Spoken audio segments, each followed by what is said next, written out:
అలానే ఇక్కడ దేవుడు నవీన స్వభావం ధరించుకోమని ఇక్కడ మనకి దేవుడు తెలియపరుస్తూ ఉన్నాడు. ఇక్కడ అపవాదికి చోటు ఇప్పుడు ఎందుకంటే ఈ అపవాదికి చోటు ఇవ్వకూడదు.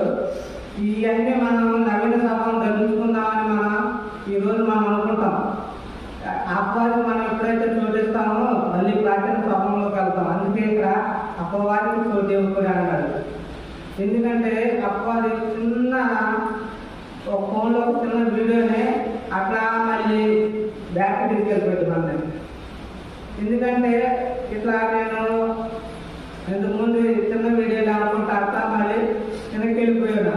కానీ ఎప్పుడైతే దేవుడు మళ్ళీ ఇట్లా కాదు అని వదులుకున్న చిన్న చిన్న వ్యర్థమైన వీడియోలు అంటే సినిమాలు కానీ వేయాలి. ఎందుకంటే చిన్నదే కదా అని మన అపవాది కలిగించింది.